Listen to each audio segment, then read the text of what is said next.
Bien, hola, buena tarde compañeros.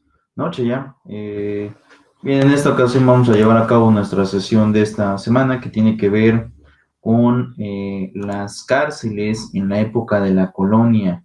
En esta época que, bueno, en realidad empiezan a crearse después después de la conquista, después de la caída de Tenochtitlan, empieza esta especie de modificación al sistema penitenciario o creación del sistema penitenciario en realidad, porque en la época de nuestros antecesores hispánicos, mesoamericanos, es una realidad que como tal um, como tal, las cárceles en aquel momento no eran como tal cárceles, es decir, los prehispánicos no tenían como que un centro de reclusión en donde pues existieran estas especie de modificaciones o de formas de hacer que el sujeto pues pueda extraerse de la sociedad y pueda pues obviamente normarse en base a las conductas que pues en aquel momento estos prehispánicos tenían. Y digo, no existe como tal porque era más fácil que el sistema, vamos a llamarlo así, de justicia de la época prehispánica, tenía que ver más con la pena de muerte o con el sacrificio. Entonces, como que era innecesario para aquel sistema prehispánico mesoamericano, en realidad ir a una reclusión. Y eso implica también al mismo tiempo que, que como tal no existiera una forma eh, de,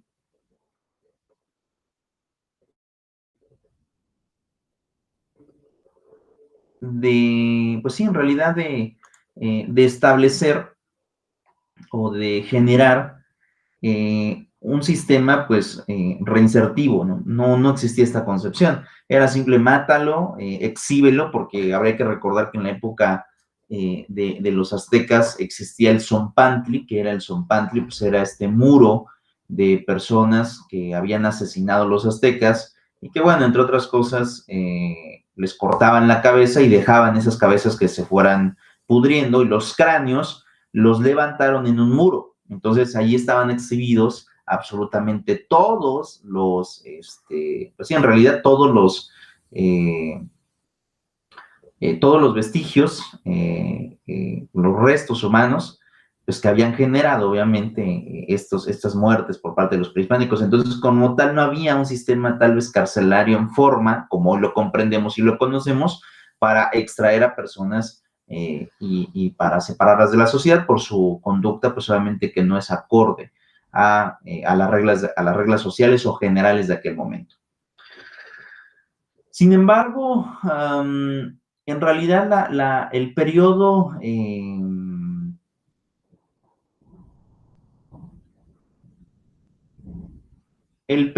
colonial estuvo marcado más que nada por una especie de azotes, ¿no? Es decir,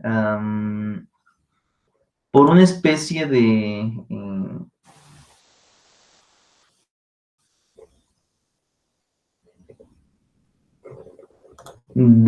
¿cómo podríamos llamarlo?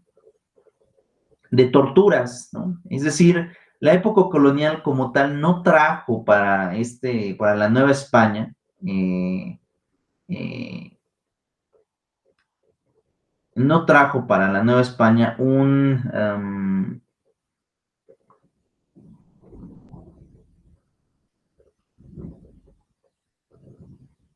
¿cómo explicarlo? Un modelo, ¿no? O no comprendíamos como tal un modelo de sistema penitenciario, sino que en realidad España trae esta forma de,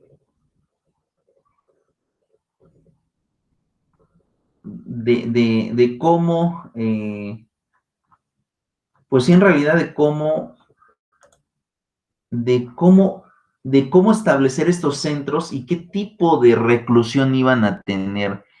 Ante esta postura, es forzosamente que tenemos que entrar a la época inquisitiva, ¿no? A la Santa Inquisición, en el sentido de cómo es que ellos concebían o cómo los españoles traían la concepción de los sistemas penitenciarios.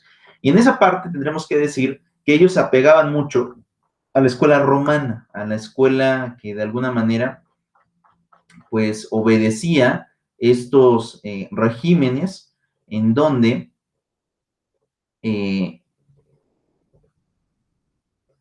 pues sí, en donde en realidad íbamos a recluir a personas o a sujetos que iban a generar, pues obviamente,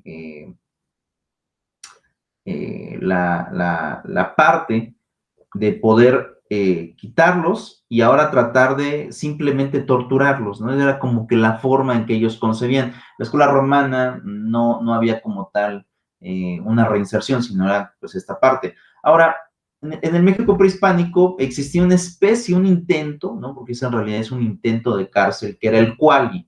Pero en realidad este Cuali no funcionaba tal vez como un sistema de reclusión como lo tenían en la concepción eh, romana, que había cedido hasta la parte española, y eso pues generaba en realidad pues muchas complicaciones, principalmente en el sentido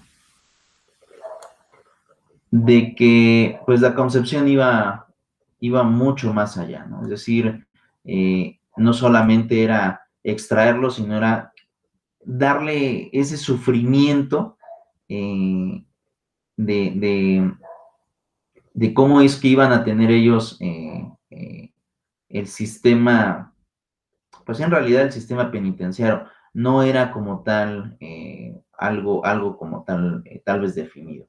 Y vean esta parte.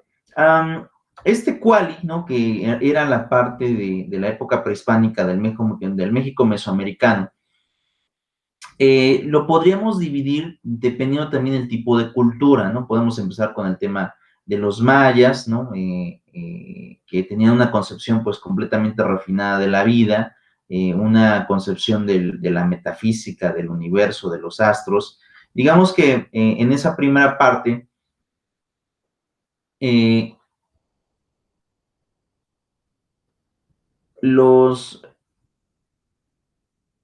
los sujetos, ¿no? Que iban a un procedimiento maya en la cuestión penitenciaria, pues era una cuestión, fíjense, en realidad era una especie de juicio sumario y oral el que se establecía para que estos pues pudieran pisar cárcel. Y que esto generaba también pues muchas complicaciones porque en el sistema maya, el sistema judicial en donde bueno, en realidad donde se administraba justicia, no se les permitía ningún tipo de recurso, es decir, aquel tribunal que se formaba para poder juzgar a un sujeto no aceptaba ningún tipo de apelación. En pocas palabras, si eras, eh, eh, ¿cómo manifestarlo? Si eras condenado, de inmediato tenías que cumplir la pena, que iba desde la ejecución Y fíjense, la ejecución, pero también un poco diferente a como la conocemos hoy, porque no era a través de una especie de quema, ¿no? Sino que la ejecución por un procedimiento maya en cuestión judicial era a través de la asfixia. Entonces lo que hacían era quitarles el oxígeno y así es como ellos pues llegaban a morir. En un sistema pues sumamente pues muy complicado. También están los pueblos tarascos, también este pueblo que de alguna forma, pues también, o sea, recuerdan que los tarascos son de la región de Michoacán, esta región, eh, pues muy pegado al estado de Jalisco, pues también tenían otro tipo de procedimiento, es decir, su procedimiento era más que nada una especie de enjuiciamiento público, es decir, ibas a la plaza y ahí es donde todos a los ojos pues podían ver cómo es que te llegaban a juzgar. Y bueno, también iba desde la ejecución hasta, bueno, cosas más, pues más atroces. Ya en la época colonial, pues en realidad tuvo que venir la legislación de España y dentro de esta legislación española se conocía que la primera parte del procedimiento de materia judicial tenía que establecer una cuestión de derechos también para el indiano, es decir, pues nosotros que pues teníamos que poder defendernos de las acusaciones que en ese momento nos estaba generando pues la corona, ¿no? El derecho de Castilla, el derecho de la corona, el derecho español. Y eso generó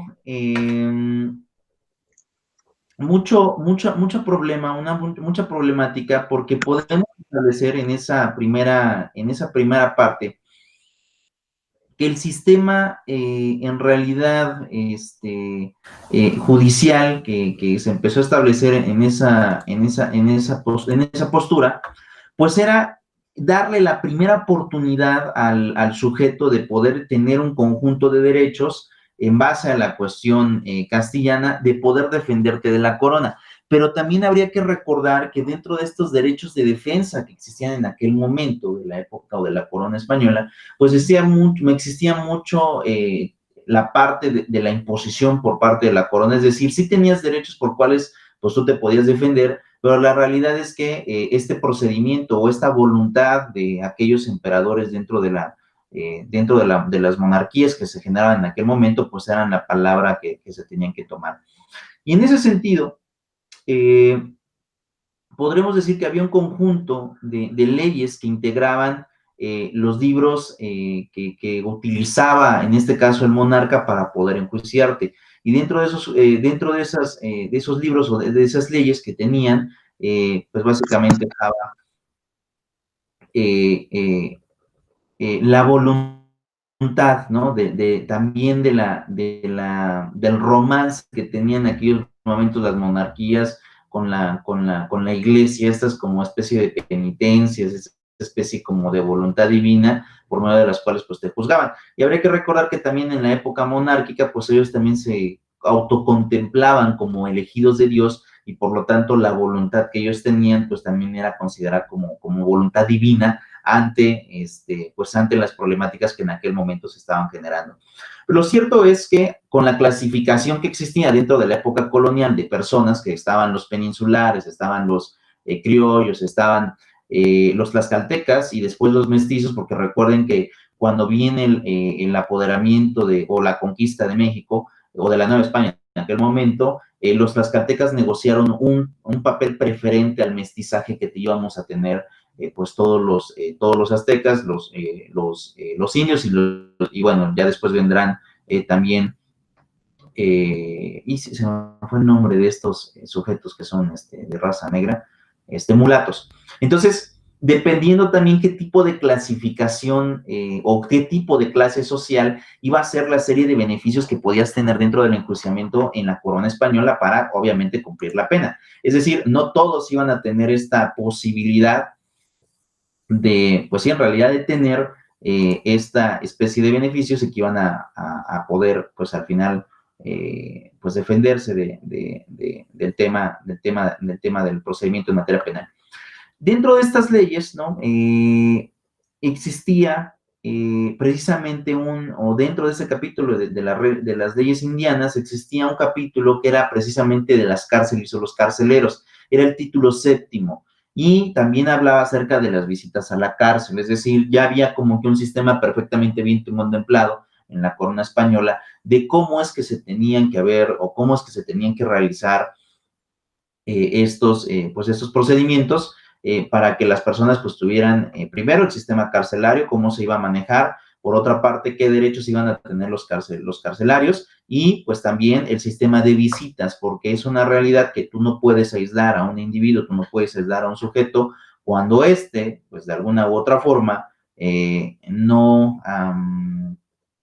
no está teniendo como tal una especie una especie también de convivencia con sus seres queridos, porque eso también fue uno de los principios que tenía el sistema carcelario en aquel momento, ¿no? Y pues bueno, de esta parte también teníamos el sistema de las partidas, y las partidas, entre otras cosas, era el régimen penitenciario.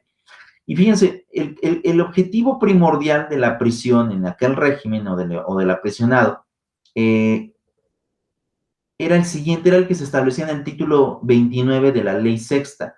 Y fíjense bien lo que decía, deben ser acociosos los que deben guardar los presos, para guardarlos todavía con gran recaudo o con gran femencia, a mayormente de noche que de día. De noche deben guardar de esta manera echándolos en cadena o en cepos o cerrando las puertas de la cárcel muy bien. En el carcelero mayor debe cerrar cada noche con las cadenas y los cepos y la mano una mesma, así para guardar las llaves, dejando dentro con los presos, pues básicamente toda la noche el sistema de amarre, ¿no? Que en aquel momento tenía. Y esta, vean esta forma, cómo lo concebían, es decir, no bastaba con estar recluido en la época colonial, no bastaba con estar recluido, sino que eso implicaba y eso generaba también al mismo tiempo, pues que tú ibas a estar dentro de tu celda, pero tenías que estar amarrado, inmóvil, iban a tratar de inmovilizarte precisamente para pues tener este tipo de cuestiones en donde pues no solamente es el sufrimiento de no poder, pues sí, en realidad de no poder, ¿cómo explicarlo? De no poder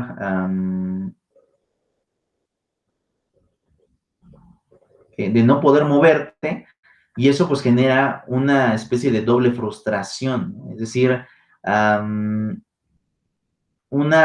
y digo así, una doble frustración, porque una parte es la que te encierren y por otra parte es que pues estés inmóvil porque vas a estar encadenado. Entonces las penas en aquel momento pues era básicamente la degradación también del sujeto. Es decir, tú fuiste el que cometió una conducta, tienes que ser enjuiciado, si es que ya fuiste o ya se te llevó a cabo juicio, pues ahora tienes que cumplir la condena. Pero la condena tiene que ver precisamente en que pues no solamente basta recluirte, sino ahora tenemos que degradarte a manera de que tú desfigures, ¿no? Tu personalidad, a lo mejor tu ego, tu confianza en ti mismo, y eso genera que estés a merced de lo que establezca el Estado en aquel momento. Entonces era una etapa, en realidad, pues era difícil, ¿no? No era tan sencilla el poder llevarla, no es como ahora, ¿no? Que simplemente están recluidos, como tal no hay, pues sí, en realidad no hay un sistema de sometimiento, pero en aquel momento sí existía el sistema de sometimiento. Es decir, ven, ¿no? Vamos a recluirte y ahora no solamente vas a estar recluido sin hacer nada, sino ahora te vamos a encadenar, no te puedes mover. Y aparte, cuando nosotros pasemos, cuando nosotros queramos, pues también te podemos degradar. Es decir, degradar es hacer menos a una persona por múltiples factores. No eres bueno para esto o eres un bueno para nada. Y a lo mejor podríamos ocupar algún otro tipo de adjetivos calificativos que trajeron los españoles que pues tenían como finalidad el poder dejar a una persona sin autoestima, sin confianza, pues básicamente sin nada. Entonces, ese era el sistema de las partidas, el sistema procedimental, el sistema penitenciario en la época española. Hablaba acerca también del título 29, pero también era el título 38, en donde se podía establecer un sistema un poco más, más, más compleja, ¿no? Es decir, un sistema de perpetuidades en la cárcel, es decir, la pena ya no solamente es por años, sino a veces puede ser perpetua. Y esto también implica degradar a la persona o incluso como ahora lo concebimos, atentar contra la dignidad humana. ¿Por qué? Porque básicamente lo que haces es aislarlo sensorialmente de la realidad y al aislarlo sensorialmente de la realidad, pues eso implica y eso va a generar, entre otras cosas, que el sujeto, que el individuo no esté consciente del lugar en donde está. Tampoco va a estar consciente de lo que está pasando y tampoco va a tener una capacidad de respuesta. ¿Por qué no va a estar, no, ¿por qué no va a tener esa capacidad de respuesta? Porque básicamente va a estar completamente desorientado. Y esa es una de las, esa es una de las realidades que en aquel momento, pues empezaron a darse. Dentro de las cárceles ya del sistema de la colonia, pues estaba la Real Cárcel de la Corte, estaba la Bastilla Mexicana.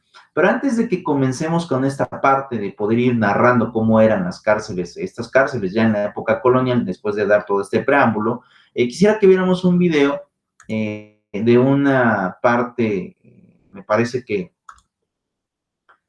un video muy, pues muy ilustrativo tal vez, no de carácter a lo mejor muy metodológico porque es de un investigador ahora llamado youtuber, ¿no?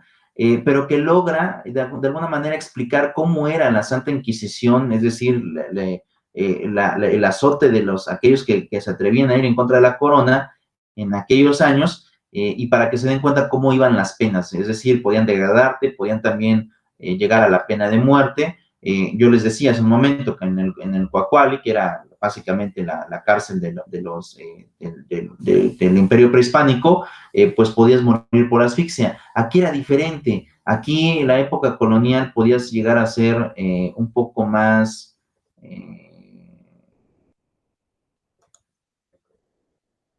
Mm, pues en realidad un poco más complicada, hasta dónde llegan los excesos de la Santa Inquisición en el territorio nacional para poder establecer pues estos sistemas un poco más complejos. Pero ven, lo revisamos y ahorita regresamos.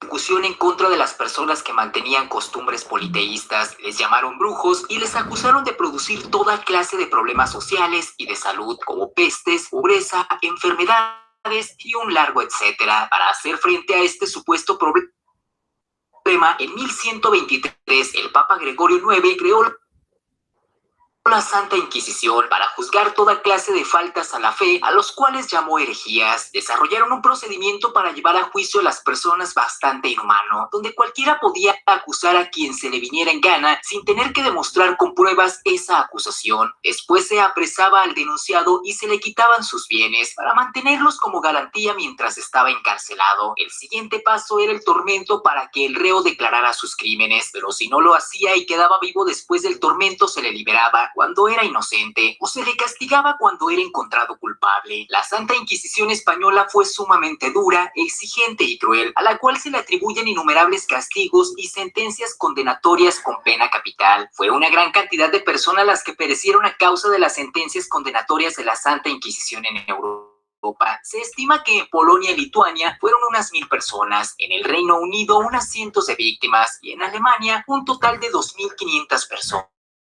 Número 2. La llegada de la Santa Inquisición a México. En la época... Voy a poner una pequeña pausa y voy a referirme a algo que era muy real y que hoy en día hay mucha complicación en el tema de lo que pasaba en la Santa Inquisición.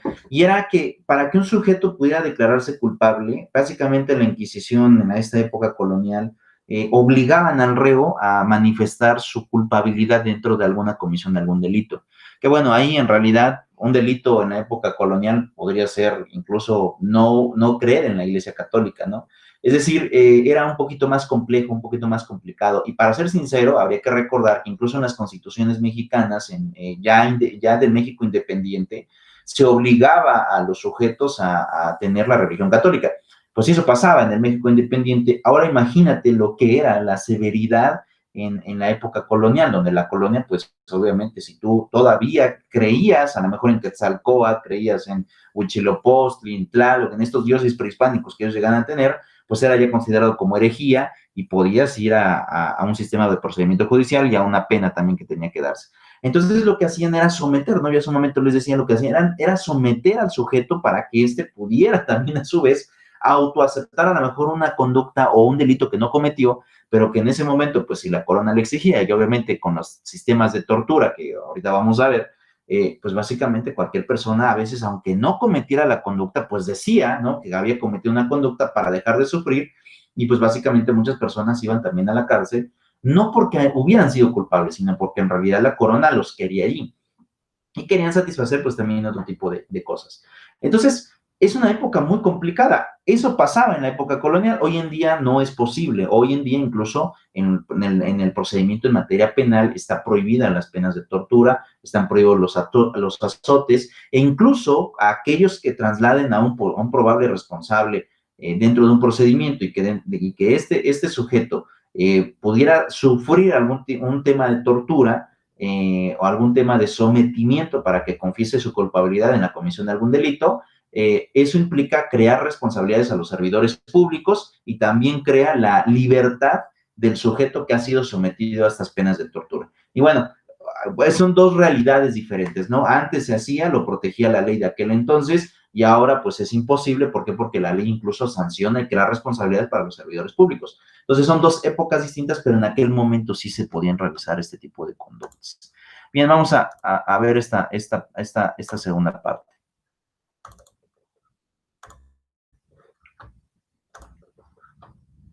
Época del descubrimiento y conquista del Nuevo Mundo, Adriano de Utrecht era el inquisidor general de España. Él nombró a Pedro de Córdoba como inquisidor de las Indias Occidentales en 1520. Los primeros años de la Inquisición en México se les conoce como la Inquisición monástica, por haber quedado en manos de frailes ortodoxos, los cuales dieron malas cuentas porque la corona recibió muchas quejas de castigos demasiado severos por idolatría y otros pecados que para los indios eran conductas llanas y normales. Los primeros casos que se tiene registro donde actuó la Santa Inquisición fue en 1522, cuando hubo un proceso por amancebamiento o concubinato contra un indígena de Acolhuacán, y la expedición de 2 edictos en 1523, uno contra herejes o criptojudíos y otro contra personas que de obra o palabra hicieran cosas que parecieran pecado. Sí, así de generales podían ser las acusaciones. En 1527 se llevaron a cabo 19 procesos por blasfemia y se comenzó a reunir información sobre judaizantes, que fue uno de los casos más comunes en contra de extranjeros que predicaban otra religión y llegaban al país con el ánimo de promover sus creencias. Número 3. La relación de la Santa Inquisición con los indígenas. La obsesión de la idolatría y la herejía llegó a ser tan dominante en algunos misioneros que se les hizo sospechoso todo cuanto tuviera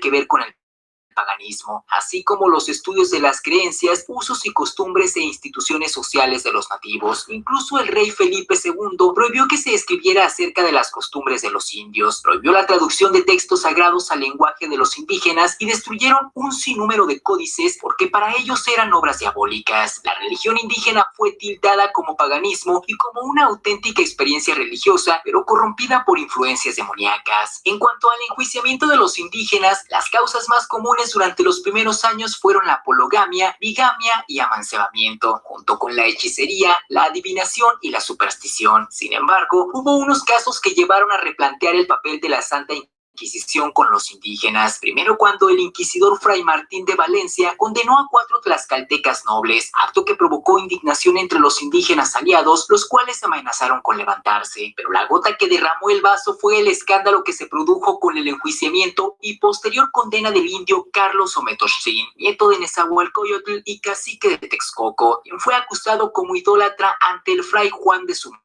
Zumárraga y que en el proceso se aprobó lo siguiente: no practicaba la religión católica ni había educado con ella a sus hijos, además de llevar una vida licenciosa, por no pedir misericordia ni ofenderse, por lo cual se le condenó a la pena fatal, aunque mostró arrepentimiento antes de ser sometido a la misma, por lo cual se le conmutó la pena de ser quemado vivo por la del garrote. Esto provocó una gran consternación en la sociedad novohispana, a tal grado que el propio Zumárraga se negó a volver a condenar a indígenas. El asunto llegó a España y por ello fue amonestado el fray. Número 4. Las consecuencias en la Santa Inquisición por el caso del indígena Carlos. Hasta antes del enjuiciamiento de Carlos Ometorxín, nadie hubiera imaginado todos los cambios que generaría. En 1570, Felipe II expidió un decreto donde ordenaba que el Tribunal de la Inquisición no podía juzgar a los indígenas porque recién habían sido evangelizados y al ser cristianos nuevos no conocían las prohibiciones cristianas. Sin embargo, los obispos mantenían su jurisdicción episcopal inquisitorial sobre los indígenas. Este levantamiento de jurisdicción solo se refería al Tribunal de la Fe. Si los indígenas cometían alguna falta, solo recibían azotes o debían servir algún tiempo en alguna iglesia o convento. Y por lo menos, con esta nueva orden de la corona ya no serían sujetos a ser castigados con la relajación de la justicia del brazo seglar, que no era otra cosa que perder la vida en la hoguera, pues era la pena máxima para los acusados y se utilizaba sobre todo en casos de herejía, hechicería y por promover el judaísmo. Con este cambio, la Santa Inquisición solo podía juzgar actos contra la fe cometidos por las castas y otros grupos raciales como los negros, chinos, mestizos, filipinos y europeos, que venían como comerciantes o corsarios y que siempre fueron castigados inmisericordiosamente. Número 5. La Santa Inquisición durante el primer siglo del periodo colonial. La primera y curiosa causa de este nuevo tribunal episcopal fue precisamente contra dos músicos que se habían negado a tocar en la ceremonia de la instalación del tribunal por no haberles pagado sus servicios por adelantado. Al comprobarse el desacato al tribunal, fueron condenados a una multa de 6 libras de cera blanca en beneficio de la catedral. Los procesos más comunes de este periodo fueron los de blasfemia y bigamia, pues como era lógico y natural,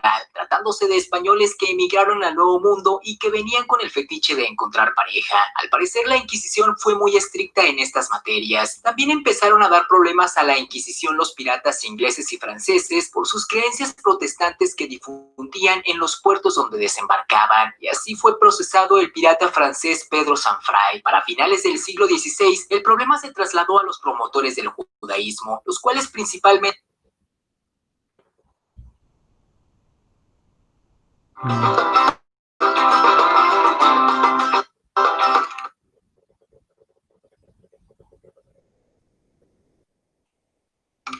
Shalom. Vamos a adelantarle. Shalom. Shalom.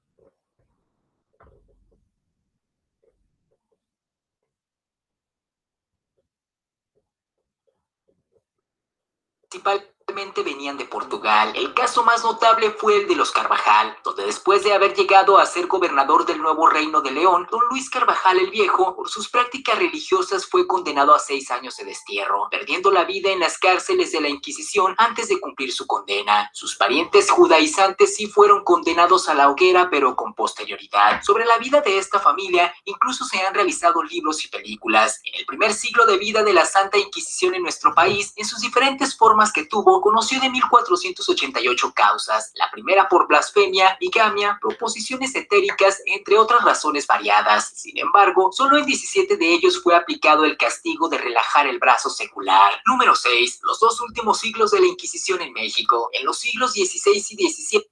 Vean, este tipo de penas que estamos visualizando, en realidad son penas que atentan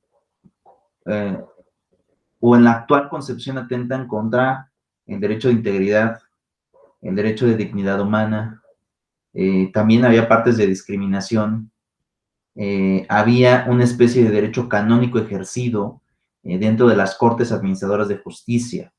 Y aquí es un poquito complicado, y como se habrán dado cuenta, hubo una persona que incluso se proclamó en contra de juzgar a los indios, ¿no? Porque pues obviamente él decía algo que me parece muy, muy razonable, pero en aquel momento la corona no lo comprendió, es que pues no podían juzgar a los que apenas habían sido evangelizados porque apenas concebían, apenas aprendían o conocían cómo era el sistema en aquel momento.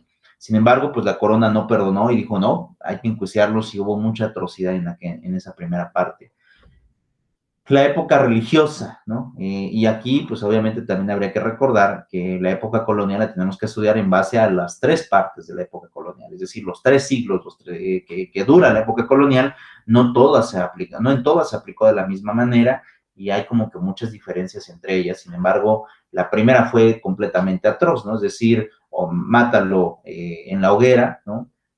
Aplícale el castigo del brazo relajado,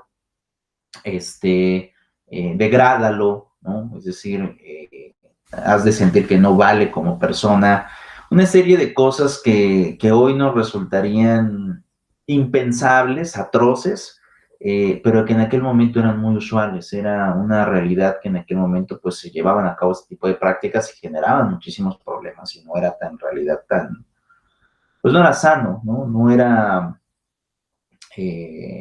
o así yo lo pongo, no era sano, no era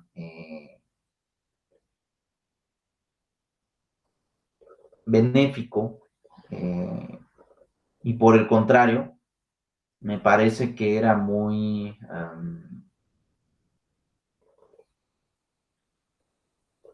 pues sí, muy, muy atroz, muy complejo. Pienso que, que era para los indígenas en aquel momento complejísimo el poder aprender y conocer parte del cristianismo en base a la concepción pues ya europea. Y digo esto porque es una realidad que en aquellos años pues obviamente no comprendes esta divinidad creada por, pues, en realidad por los peninsulares, ¿no? A lo mejor hoy, en el siglo XXI, comprendemos un poco más los alcances de este cristianismo o catolicismo o evangelización, porque ya tenemos muchos años, incluso somos criados, la mayoría, no todos, en escuelas católicas, cristianas, protestantes, pero todas en base a la creación de la divinidad de Dios, no es de Dios que trajeron los europeos, ¿no? Porque habrá que recordar, pues aquí no creíamos en él, ¿no? Creíamos en Quetzalcóatl, en Huitzilopochtli, en Tlaloc, en todos estos dioses, pero en aquel momento, pues ellos no, es decir, estaban como muy frescos en las creencias de sus antecesores, pues que eran los indígenas que habían sido conquistados, ¿no? Y el cambiar, y yo creo que se pongan a pensar en esta parte, la herejía y la primera parte de la época colonial, es qué tan complicado resulta ser cambiar de creencias, ¿no? Es más, yo les pongo aquí un ejemplo, ¿no? Si en este momento cada uno tendrá su propia religión, ¿no? Puede ser cual sea. Pero si en este momento llega alguien y les dice, ¿sabes qué? Pues hay que cambiar de religión. Estoy seguro que ustedes dirán, pues no voy a cambiar, ¿no? Pues en esto creo. Pues hagan de cuenta que esa decisión complicada, ¿no? Que resulta esta naturaleza, pues los indígenas la tuvieron que vivir y es como de, ajá, ¿y cómo vamos a cambiar, no? Si llevamos muchos años creyendo en nuestras deidades y ahora que vienen y tengo que creer en ellos, y pues si no quiero creer, pues ahora me van a azotar, me van a degradar, me voy a sufrir de alguna manera, pues, maltrato físico, psicológico, y pues tengo que creer a fuerza. Entonces es una situación muy complicada. Yo creo que en alguna forma es como obligatoria, pero una transición muy brusca, ¿no? Es decir, no te da la oportunidad de poder a lo mejor intentar creer en esa deidad, sino que simplemente es ahora ya no vas a rezar a esto y ahora vas a rezar a esto, y eso pues genera muchos problemas o genera muchos problemas. Pero bueno, esa fue la primera parte colonial. Ahora vamos con la segunda.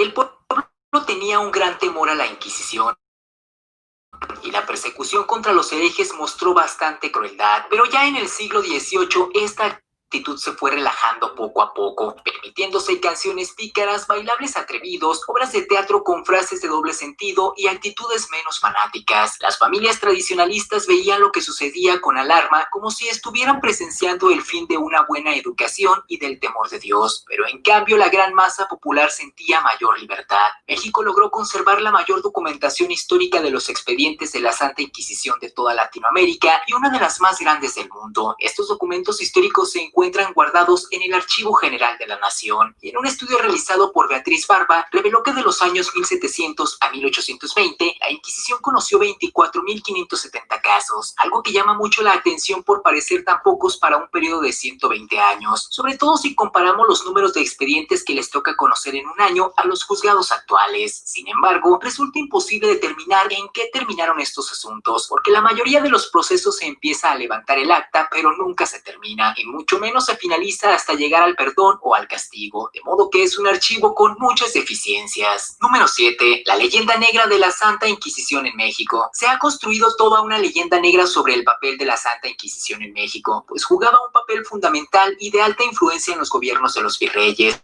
ya que no debemos olvidar que en esta época la Iglesia y el gobierno estaban unidos. Pero el primer dato duro que tumba este mito es el número de personas que les aplicaron el castigo máximo en los casi 300 años de existencia del Santo Oficio en los tiempos de la Nueva España. Pues de acuerdo al escritor Joaquín García Escabalceta y comparando sus números con los proporcionados por el doctor José Pichardo, hubo un total de 51 personas a las que se les aplicaron el castigo de relajar el brazo secular en persona y 109 a través de su imagen o figura, que era una forma de castigo simbólica para aquellos que no lograban detener y eran encontrados culpables. Y con este castigo se representaba que para la Iglesia ya habían perdido la vida y por lo tanto su alma ya se encontraba condenada. Se montaba todo un show en los lugares donde se hacían estas ejecuciones públicas. Se juntaban las personas, se instalaban puestos de comida y eran muy peleados los lugares de adelante. El condenado era llevado hacia el escenario, vestido con capas con marcas que mostraban su crimen y su castigo. También usaban una especie de gorro de castigo. Por cierto, en México nadie fue condenado por brujería a la hoguera en los 300 años de existencia de la Santa Inquisición. Estas tenían lugar en el antiguo Palacio de la Inquisición, que se encontraba a un costado de la iglesia de Santo Domingo, en el ahora Museo de Medicina de la UNAM. El convento contiene una placa en memoria de las víctimas de la Inquisición que fueron quemadas vivas frente a este lugar, que sirvió como quemadero oficial. La otra leyenda negra que se ha difundido, de acuerdo a la historiadora mexicana Úrsula Cambas, es lo referente a los instrumentos de tortura que utilizaban, por los cuales incluso se han construido museos que son muy visitados, donde estos se exhiben. Sin embargo, son falsos, y estos fueron creados en el siglo XIX, cuando ya no existía la Inquisición para construir toda esta leyenda.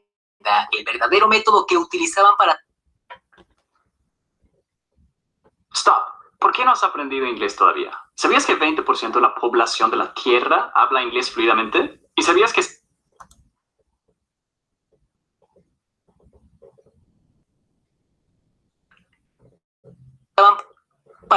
para sacar la verdad era la incertidumbre y el secreto, pues nunca revelaban al acusado quién lo había denunciado y de qué lo habían denunciado, por lo que permanecían encarcelados muchos meses sin saber las razones, y esto terminaba acabando psicológicamente a las personas hasta que ellos mismos confesaban sus delitos, acusaban a alguien más o terminaban aceptando sus culpas. Número 8. El fin de la Santa Inquisición en México. La Inquisición permaneció en el poder oficialmente hasta principios del siglo XIX. Primero fue abolida por decreto con la entrada en vigor de la Constitución de Cádiz en 1812. Sin embargo, las tensiones políticas y el caos la trajeron de vuelta entre 1813 y 1820, pero fue abolida definitivamente en 1820. Aunque parezca increíble, cuando se derogó muchos lo lamentaron y decían: ¿y ahora quién va a defender la fe? ¿Quién va a detener a los blasfemos, impíos y bígamos? Incluso algunos hasta planearon hacer una Inquisición mexicana, explicó la investigadora Consuelo Maquíbar. Con esto terminó un capítulo que ha sido olvidado, distorsionado y hasta ocultado de nuestra historia. Y aunque no haya...